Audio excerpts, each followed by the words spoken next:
Уважаема аудитория, уважаеми модератори, благодаря за честта, която имам да застана пред вас и да изнеса своята презентация с тема съвременни средства за физиотерапия и рехабилитация. Темата сама по себе си звучи много общо и много широко. Това, което ще се опитам да направя, е да я пречупя през призмата на общата цел, която имаме всички ние, участващите в петата национална конференция за медицински туризъм, а именно как да направим така, че България да се превърне в предпочитано място от европейските медицински туристи. Обичано, предпочитано място. Името ми е, казвам се Апостол, представител съм на фирма Medico Service, като основният ми фокус на занятието пада в спортната медицина, физиотерапията и рехабилитацията. Основната причина да съм тук пред вас е защото шефа така нареди. Но истината всъщност е, че Medico Service като фирма малка за европейските стандарти, сме да твърдя средна за България, Medico Service е семейна фирма, която е обединена основно около ценностите и ценностите, които петата междунационална конференция за медицински туризъм изповядва, ценностите на Код България, са ценности, в които вярваме и които ни карат да бъдем там, където искаме да бъдем.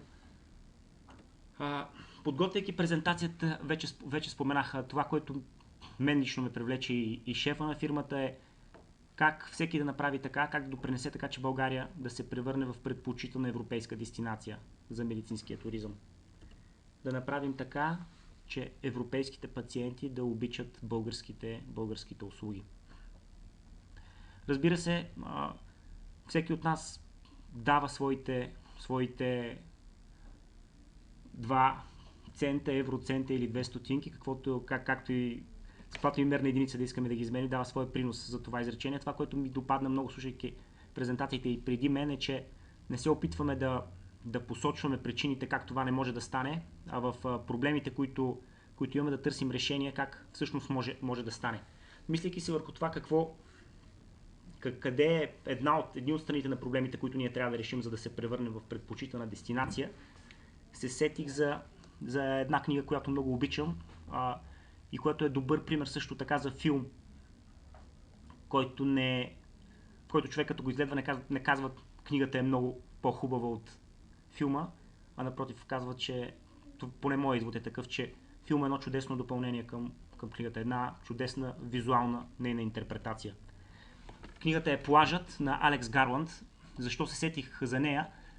Сетих се за нея по една проста причина. Там още в началото на книгата имаме един хубав момент, в който туристът Леонардо Ди Каприо, той няколко пъти в книгата се превръщаше и в медицински турист в резултат на нещата, които му се случваха. Но как туриста Леонардо Ди Каприо, едно обикновено американско момче, като почти всички, които в Америка имат възможност да съберат пари, които за американски стандарти не са големи, но пък за световните стандарти са си значителни, как ползвайки тези пари може да тръгне да обикаля света. Желанието му и провидението него го заведе в Тайланд, място коренно различно от живота в Америка. И той започна там да харчи парите си и започна да живее.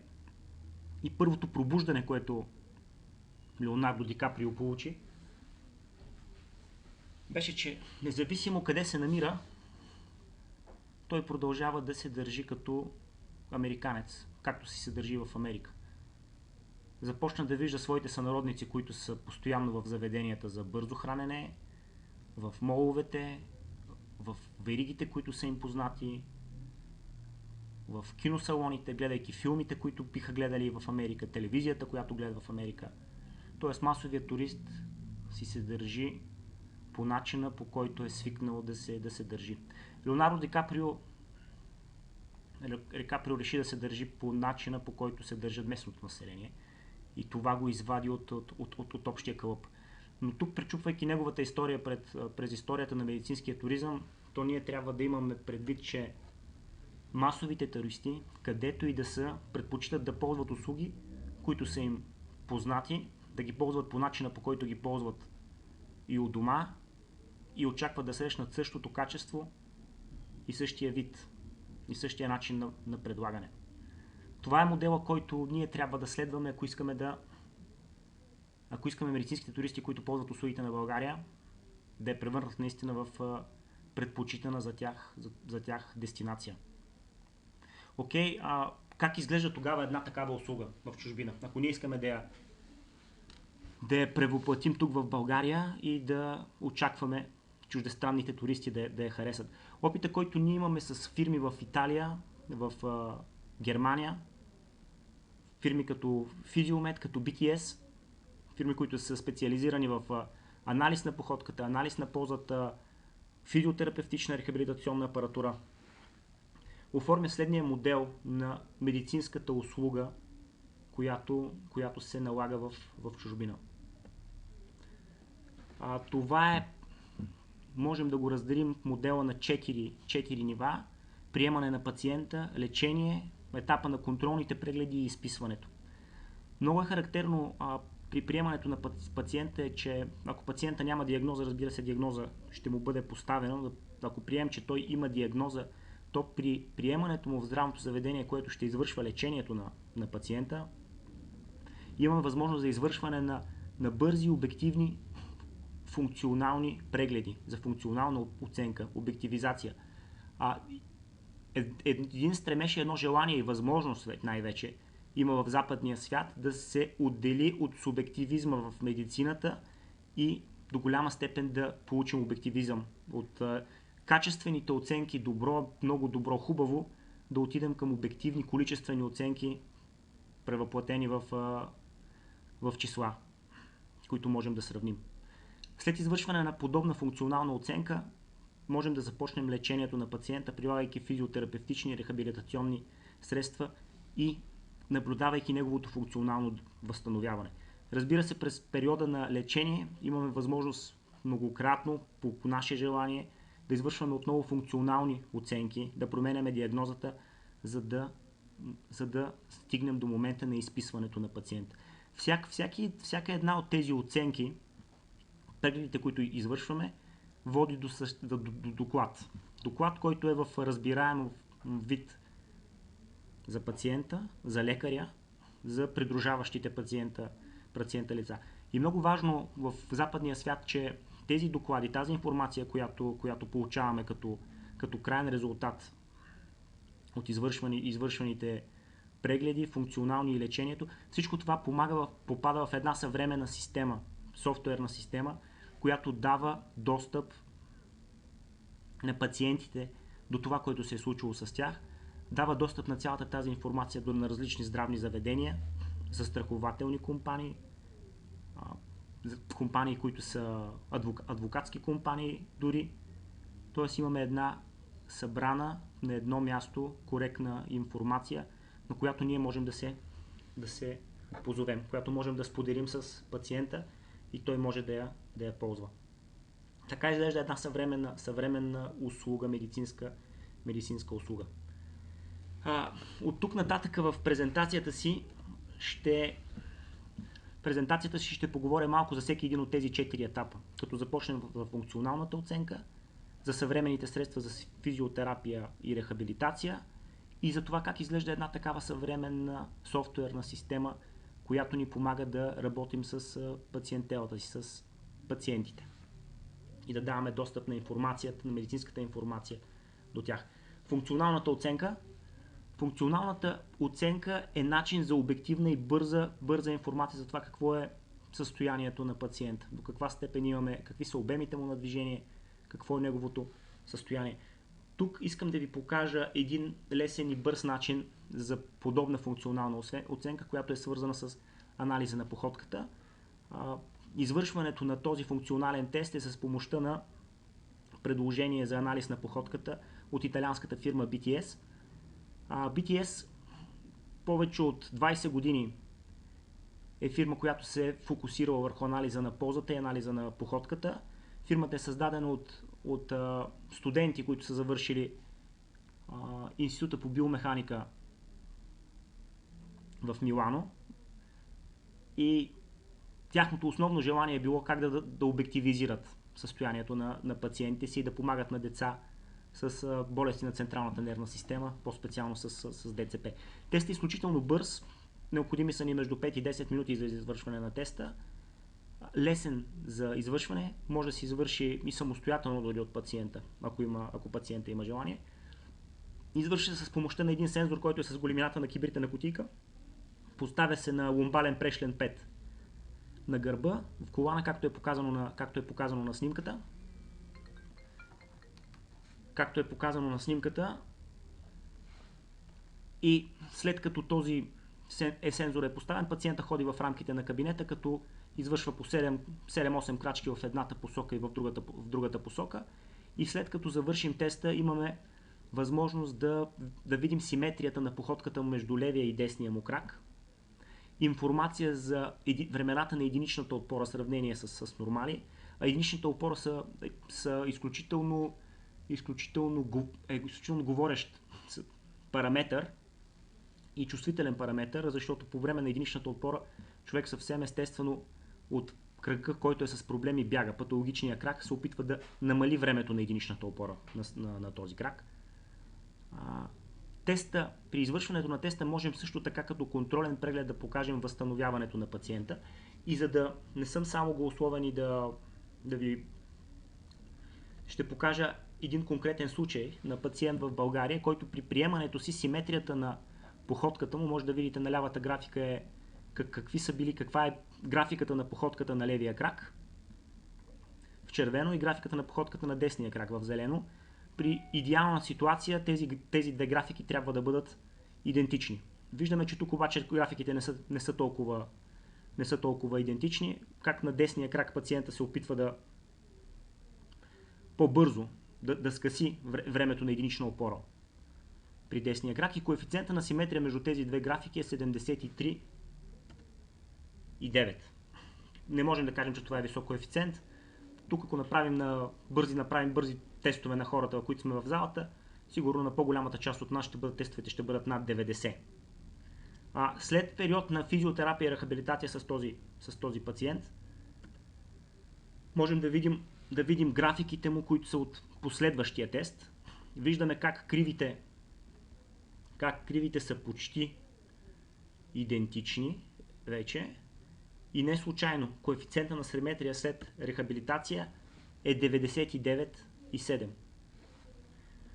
Това е бързо унагледяващо средство, в което завършва с един разкошно изглеждащ PDF доклад, който може да попадне в съвременна система за работа с пациентите, може да бъде достъпен до пациента и обективизира както за лекаря, така и за пациента подобрението в неговото състояние в резултат на лечението, което сме извършили.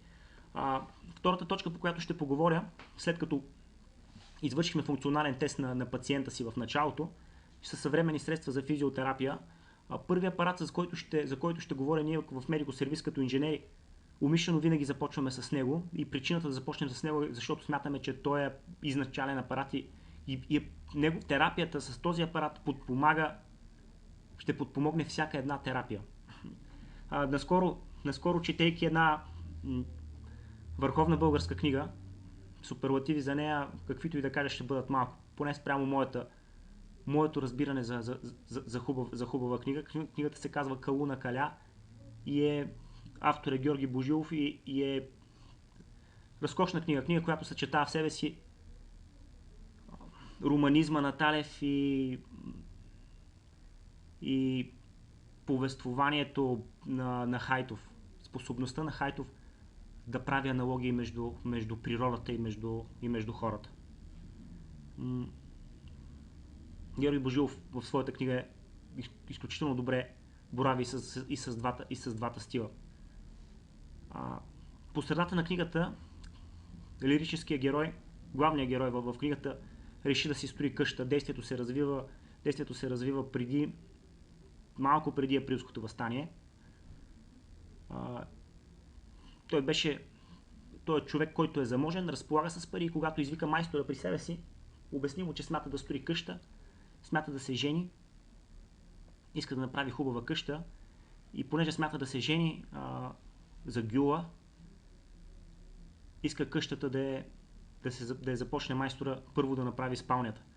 А майстора тогава му каза, че когато се започва да се строи къща, винаги първо се започва от тоалетната.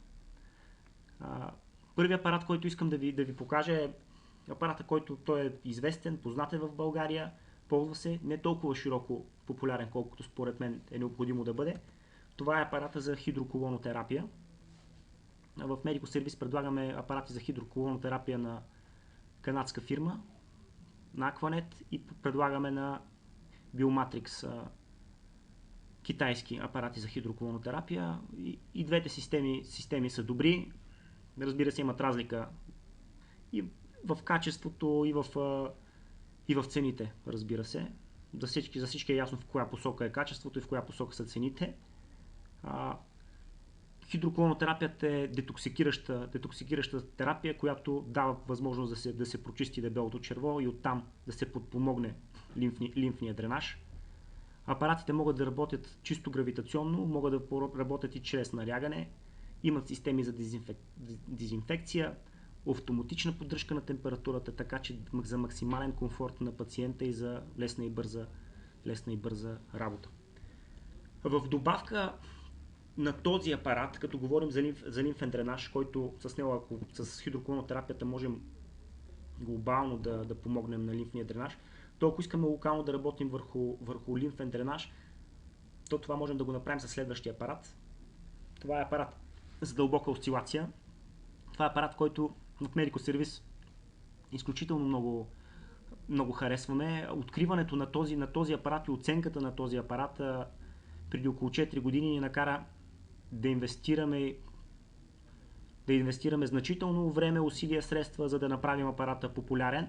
И сме да твърдя вече, че този апарат е популярен и така, виждайки аудиторията, която е пред мен и ме слуша, виждам и лекари, които ползват апарата изключително успешно и можем да ги посочим като референции. Апарата за дълбока осцилация работи на принципа на електростатичното поле. Същото електростатично поле, което се получава, ако натъркаме с химикал,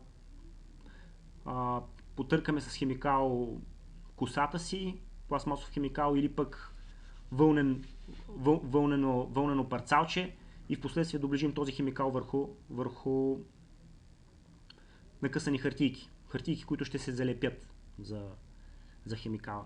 По същия начин работи и апарата с електростатично поле, което той създава между един неутрален електрод и един активен електрод, и кара мембраните на клетките да осцилират, да трептят, да отиват към положителния полюс на полето и после да се връщат обратно.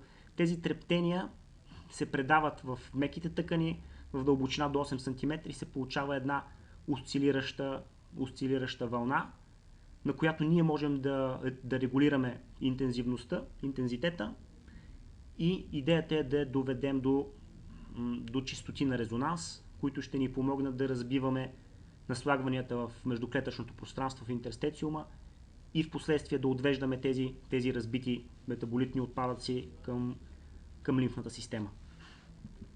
Изключителните преимущества на този апарат е, че с него можем да работим още в острата фаза. Можем да работим и при ендопротезирани и метални импланти. Ефектът е бърз, пациента го усеща след процедурата, на следващия ден. Нямаме регресия в вида, в който ни е познат при другите апарати за физиотерапия. Лимфният дренаж, който се постига с него, е изключително високо ефективен. Апаратът е доказал своето място в Европейския съюз и България. Апарат, който е познат и който е наистина добър отговор на това как да предложим услуги, които са познати на медицинските туристи в Европейския съюз. Следващия апарат, върху който искам да обърна внимание, са апаратите за диатермия, или наречени вече с получили нарицателното име текър. Това са апарати за ендогенна топлина, генерираща се топлина вътре в тялото, с която можем да загреем меките тъкани, можем да загреем и сухожилията и костната система, костите. Работи в два режима, капацитивен и резистивен, именно на база на това дали ще загряваме меки тъкани или ще загряваме костите. Апаратът е широко разпространен, терапията е много позната в Италия и в Испания. Имали сме случаи на пациенти, които са от чужбина, които идват с предписания за текър терапия. Терапията не беше така популярна в България. Сме да твърдя, че ние организирахме първия семинар, голям семинар за текър терапия преди 2 години, на който присъстваха повече от 60 човека. Терапията е вече популярна и тя ще намира своето място все повече и повече.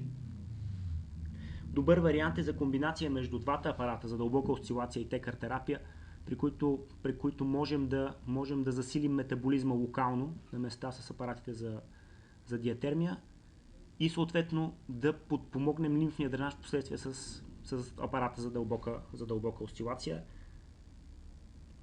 Следващия апарат, който искам да ви покажа, е апарат, който много добре се вписва в ролята за медицински туризъм. Това е апарат за бързо възстановяване. Известната ни на всички ледена вана може да бъде практикувана с помощта на криосауната, в която имаме криосауната. Може да я видите как изглежда на снимките. Процедурата е до около 3 минути, като охлаждането на кожата е в резултат на контакта на кожата с атмосфера, създадено от азотни пари и обкръжаващия ни въздух. Температурата на тези азотни пари, обкръжаващ въздух, може да стигне до минус 180 градуса, но всъщност охлаждането на кожата е до 14-20 градуса.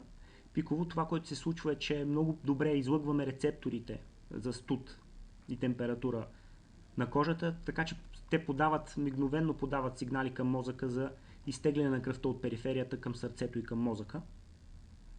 Впоследствие излизането от криосауната и попадането в атмосфера, която е с температура, да приемем, че около 20 градуса стайна температура, тази огромна делта от порядъка на около 200 градуса, в резултат на това мозъка изпраща еуфорични сигнали. Буквално кръвта се връща обратно към периферията, тя се връща на вълни. Така наречения цикъл на Люис имаме тук, на вазоконстрикции и вазодилатации. Кръв богата на хранителни вещества, на кислород, на противовъзпалителни елементи. Терапията и тази терапия като хидроколонотерапията е много добра поддържаща, подпомагаща терапия във всеки процес на лечението. Има много клинични изследвания, които показват благотворното влияние върху псориазис, кожни заболявания, върху артрити, артрози и различен вид спортни травми, мускулни неразположения. Реално погледнато, като изключим списъка от противопоказания, криосауната може да бъде широко прилагане. Съществен нейн принос е, че тя като това е едно скъпо средство, но не се искат високи компетенции за ползването му. Много хора имат криосауни, имат в дома си, използват криосауни. От по-богатите спортисти имат лични криосауни. Като себестойност процедурата е ефтина. В рамките на 3 минути азота, който се изразходва, е около 3 литра. 3-4 литра с цена между 80 стотинки и лев и 20. А чисто като електрическа консумация криосауната харчи като една духалка около 2 кВт. Е консумацията на криосауната. Следващия апарат, който искам да ви покажа, е апарата за озонотерапия. И озонотерапията в добавка на криосауната, на хидроколонотерапията са терапия, с която може да се, в зависимост от начина, по който решим да я прилагаме, дали като изтегляме кръв, която обогатяваме в последствие с озон, или пък просто правим вливания на физиологичен разтвор с озон. Е терапия, с която можем да пречистим кръвта, да повишим имунитета, да се борим с различен тип патогени. Изключително бързо повишава се много имунитета. Терапията е много разпространена вече в Германия, Италия, Испания, в Русия е много, много популярна също озонотерапията и тя има своето място. Прилагането на терапията ще подпомогне този процес след времето, престоя в България, да върнем един здрав, вече не пациент, пълноценен човек в чужбина, който да си спомня с добро за България и да я препоръчва България и когато се разболее отново, защото, както казаше моя роден, хора сме, не сме роботи, то с надежда и с уверение, че ще му се случи нещо добро да се върне в България. Няколко средства, които искам да ви покажа за рехабилитацията и какво познато можем да предложим на света, за което на него му е ясно, познато и няма да бъде учуден от използването му, ще се ползва само от благотворните резултати от лечението.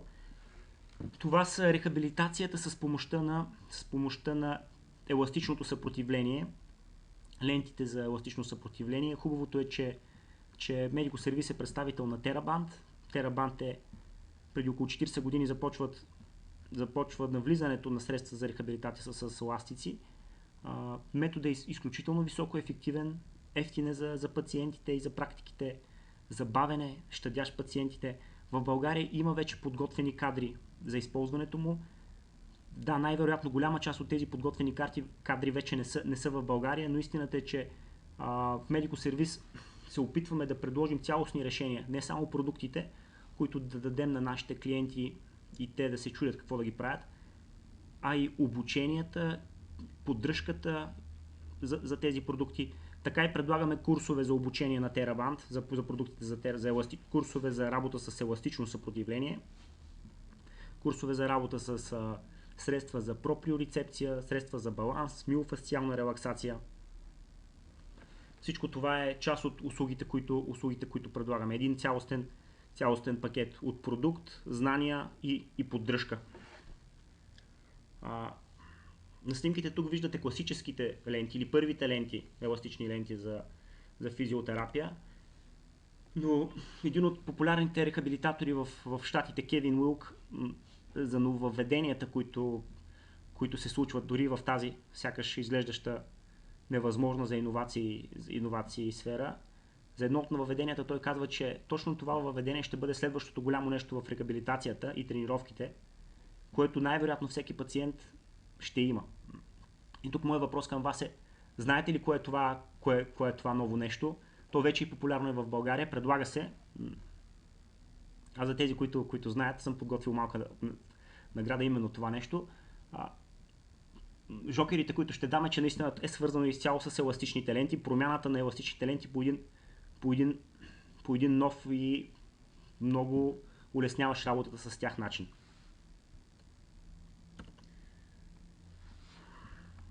Това са луповете, ленти направени с лупове, така че да са удобни за хващане от пациентите и за работа с тях, които изцяло могат да променят начина за работа с лентите в много по-забавен и по-лесен. Ето виждате Кевин Уилк на снимката. Лентата вече не е омотана около ръцете му, да му спира кръвта и да се чуди как точно да я омотае. Той просто използва примките, за да постави ръката си вътре и да извършва упражненията. Средствата за баланс и прорецепция в няколко варианта на немската фирма Pedalo, които са дървени от естествени материали, много удобни и приветливи, привличащи окото и генериращи желание в пациента да ги използва. Аналогични средства на TheraBand за баланс и проприорецепция, различни видове стъпки с различна твърдост, различни видове баланс бордове, кръгли, квадратни, с различна динамика. Клинични изследвания показват, че именно работата върху проприорецепцията и баланса водят до подобряване и до по-бързо възстановяване на пациентите с травми на опорно-двигателния апарат. Средства за гъвкавост и миофасциална релаксация в вида на различни ролери с различни обвивки, меки, по-твърди, така че да можем да отпуснем фасцията и да дадем възможност за самовъзстановяване на тялото, като енергийните пътища се възстановят. Средства за тренировка, като топките. Тук при топките трябва да знаем, че добре топките, с които работим, да са здрави, да не променят големината си, защото за всеки от нас според ръста имаме топки с различен диаметър. Топките на TheraBand са именно такива. И на всяка една услуга, колкото и прекрасна да е тя, ако нямаме завършека, то тя остава сама по себе си. Някой път много често остава и неразбрана дори. Аз мисля, че тук упаковъчното фолио, подаръчното фолио върху функционалните тестове, върху съвременните средства за физиотерапия и за рехабилитация е именно софтуерната система, която може да обедини резултатите от използването на тези, от тяхното използване, да даде тези резултати в ясен, разбираем вид на лекарите, така че те да могат да обективизират своята работа и разбира се и на самите пациенти, да получат удовлетворение от това, което те са направили. Това е софтуерната система. Сещам се за случката, която сестра ми се прибираше от Щатите преди около 4 години, върна се за постоянно в България и мисля, че не съжалява, че направи тази стъпка. Поне в разговорите до сега не е показвала и за момент, че съжалява. Не, че всичко е цветя и рози, никъде не е, но просто тук си е у дома.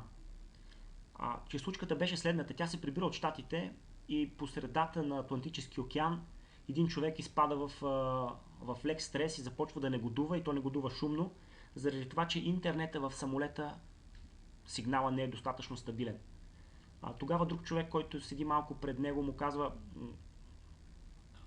може би сте забравили, че само до преди месец изобщо нямаше интернет в самолетите, че това е абсолютно ново нововведение и трябва да му даде малко време, за да се оформи като нещо наистина, на което може да се разчита. Изводът от тази ситуация е, че хората много бързо свикват с удобствата и с хубавите неща и ги приемат за даденост, и липсата им води до негативно отношение. Софтуерните системи са именно такова нещо. Искаме да гледаме резултатите на телефоните си, на таблетите си, в смарт-вотчовете, сега тези смарт-часовници и всичко, което е смарт, да може да достига. Тази система, съвременните софтуерни системи, те не само, че не затормозяват практиките, но напротив, те улесняват работата на медицинските практики, подреждат тяхната работа, дават яснота и на самите лекари и рехабилитатори какво всъщност предстои да се направи на база на рехабилитационните физиотерапевтични програми, които са направени за хората. Тази обективна информация, събрана в една такава система, ни дава информация за електронен здравен картон, дава ни информация за защита от застраховки, за защита от юридически искания. Нещо, което е необходимо и което се случва и което трябва да бъде реализирано и в България. Ще завърша презентацията си, като отново покажа модела на медицинската услуга в чужбина, минаваща през функционалните оценки, минаваща през фазата на лечението с физиотерапия и рехабилитация, минаваща през контролните прегледи, които могат да доведат до промяна на диагнозата и са основани основно на функционалните оценки. И по време на всеки един от тези етапи имаме доклади, информационни доклади, които попадат в съвременните системи за работа, софтуерни системи за работа с пациентите. Искам да ви благодаря за вниманието и съм отворен за въпроси, свързани с темата на презентацията, именно съвременни физиотерапевтични и рехабилитационни системи, които могат да помогнат, за да направим така, че България да стане предпочитано място за медицински туризъм за пациентите от Западна Европа.